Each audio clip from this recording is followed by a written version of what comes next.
Hi friends, അസ്സാം വലൈക്കും. ഇന്ന് ഞാൻ കാണിക്കുന്നത് പഴം വെച്ചിട്ടുള്ള ഒരു വെറൈറ്റി ആയിട്ടുള്ള ഈവനിങ് സ്നാക്കാണ്. നമുക്കിത് ഇഫ്താർ ഡിഷായിട്ടും ഈവനിങ് സ്നാക്കായിട്ടും ഉപയോഗിക്കാം. അപ്പോൾ ഇത് എങ്ങനെ എളുപ്പത്തിൽ ഉണ്ടാക്കുന്നതെന്ന് നോക്കാം.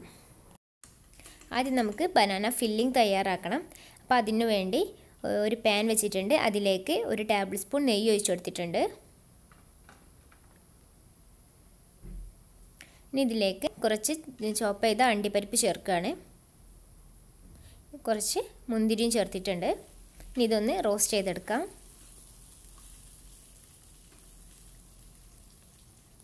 ഇനി ഇതിലേക്ക് ചെറുതാക്കി കനം കുറച്ച് അരിഞ്ഞ പഴം ചേർക്കുകയാണ്. 4ആയിട്ട് കീറിയതിന് ശേഷം ചെറുതാക്കി കട്ട് ചെയ്തതാണ്. ഇനി ഇത് നന്നായിട്ട് വാട്ടിയെടുക്കണം.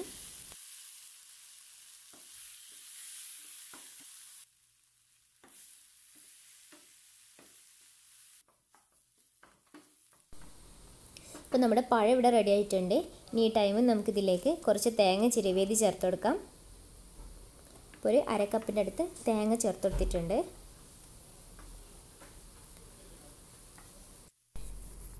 ഇനി നമുക്കിതിലേക്ക് ആവശ്യത്തിനുള്ള പഞ്ചസാര ചേർത്ത് കൊടുക്കാം. അപ്പോൾ ഞാനിവിടെ ഒരു ടേബിൾ സ്പൂൺ പഞ്ചസാര ചേർക്കുന്നുണ്ട്. പഴത്തിൻ്റെ മധുരം അനുസരിച്ച് പഞ്ചസാരയിൽ വ്യത്യാസം വരാം. പിന്നെ ഇതിലേക്ക് ഒരു 1/4 ടീസ്പൂൺ ഏലക്കാ പൗഡർ കൂടി ചേർത്തിട്ടുണ്ട്. നന്നായിട്ടിത് വഴറ്റി കൊടുക്കാം.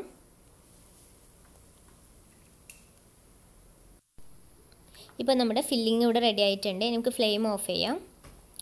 ഇനി നമുക്ക് ബാറ്റർ തയ്യാറാക്കണം. അപ്പോൾ അതിനു വേണ്ടി ഒരു ബൗൾ എടുത്തിട്ട് അതിലേക്ക് ഒരു മുട്ട പൊട്ടിച്ച് ഒഴിച്ചു കൊടുക്കാം. അതിലേക്ക് നമുക്ക് 1.5 ടേബിൾ സ്പൂൺ പഞ്ചസാര ചേർത്ത് കൊടുക്കാം. ഇനി ഇതിലേക്ക് 1/4 ടീസ്പൂൺ ഏലക്കാപ്പൊടി ചേർത്ത് കൊടുക്കാം. ഇതിലേക്ക് ഒരു ഇത്തിരി ഉപ്പ് ചേർക്കാം. പിന്നെ ഒരു ഇത്തിരി മഞ്ഞൾപ്പൊടി കൂടി ചേർത്ത് കൊടുക്കാം. ഇത് നന്നായിട്ട് മിക്സ് ചെയ്യാം. നമുക്കിതിലേക്ക് മൈദ ചേർത്ത് കൊടുക്കാം. അപ്പോൾ ഒരു 1/2 കപ്പ് മൈദ ചേർത്ത് കൊടുക്കാം.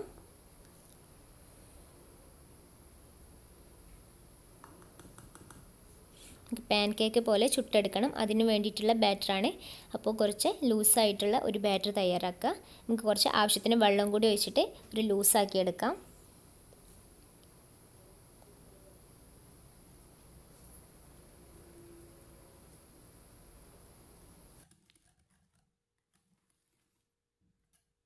ഇപ്പോൾ ഇവിടെ നമ്മുടെ ബാറ്റർ റെഡി ആയിട്ടുണ്ട്. അപ്പോൾ ഈ ഒരു തിക്നെസ്സേ പാടുള്ളൂ. ഇനി നമുക്ക് പാൻ കേക്ക് ചുട്ടെടുക്കാം. അതിന് വേണ്ടിയിട്ട് ഒരു പാൻ വെച്ചിട്ടുണ്ട്. അതിലേക്ക് കുറച്ച് ഓയിൽ ഗ്രീസ് ചെയ്ത് കൊടുക്കാം. നമുക്ക് ഓരോ തവി വീതം ഒഴിച്ചിട്ട് പാൻ കേക്ക് ചുട്ടെടുക്കാം.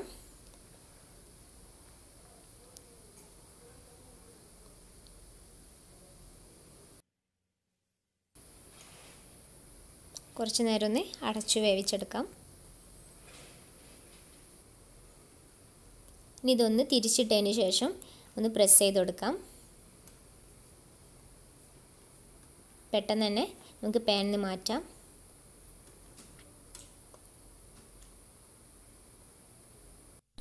ഇനി നമുക്കിത് റോളാക്കാൻ തുടങ്ങാം.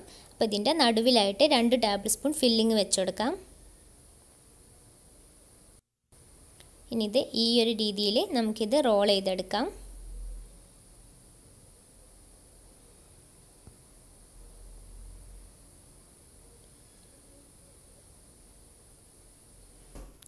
ഇപ്പോൾ ഇവിടെ റെഡി ആയിട്ടുണ്ട്. ഇനി നമുക്ക് ഇതുപോലെ എല്ലാ പാൻ കേക്കും ചുട്ടെടുക്കാം.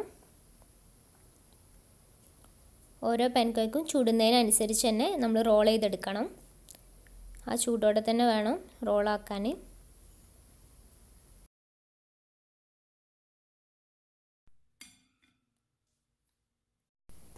ഇനി നമുക്ക് എല്ലാം ഇവിടെ റോളാക്കി എടുക്കാം.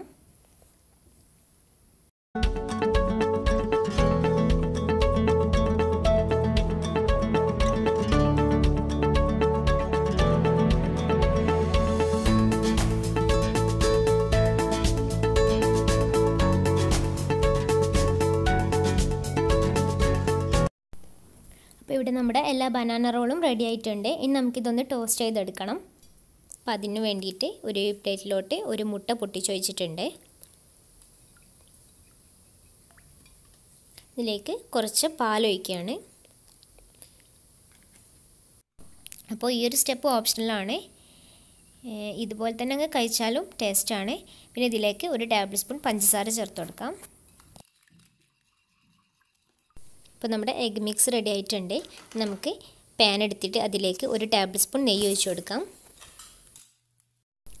ഇനി ഓരോ റോൾ വീതം നമുക്ക് എഗ് മിക്സിൽ മുക്കി ഒന്ന് ടോസ്റ്റ് ചെയ്തെടുക്കാം.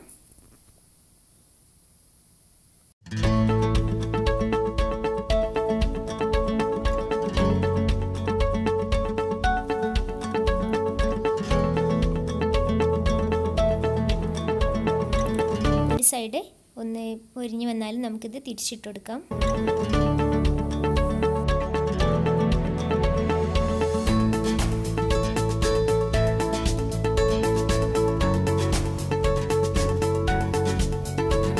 ഇപ്പോൾ ഇവിടെ നമ്മുടെ ബനാന റോളൊക്കെ റെഡി ആയിട്ടുണ്ട്. ഇനി നമുക്ക് ഫ്ലെയിം ഓഫ് ചെയ്ത് ഇത് പാനിൽ മാറ്റി കൊടുക്കാം. അങ്ങനെ ഈസി ആയിട്ടും നല്ല ടേസ്റ്റി ആയിട്ടുള്ള ഈവനിങ് സ്നാക്ക് ഇവിടെ റെഡി ആയിട്ടുണ്ട്. എല്ലാവരും ട്രൈ ചെയ്യണം. പിന്നെ ഇതുവരെ ചാനൽ സബ്സ്ക്രൈബ് ചെയ്തിട്ടില്ലെങ്കിൽ താഴെ കാണുന്ന ചുവന്ന സബ്സ്ക്രൈബ് ബട്ടൺ ക്ലിക്ക് ചെയ്യുക. അപ്പോൾ ഒരു ബെല്ലൈക്കൺ വരും, അപ്പോൾ അതുകൂടി പ്രസ് ചെയ്യുക. പിന്നെ ലൈക്ക് ചെയ്യണം, ഷെയർ ചെയ്യണം, പ്രീവിയസ് വീഡിയോസൊക്കെ കാണുക. അപ്പോൾ ഇൻഷാ അല്ലാഹ് നമുക്ക് വീണ്ടും കാണാം. അസ്സലാമു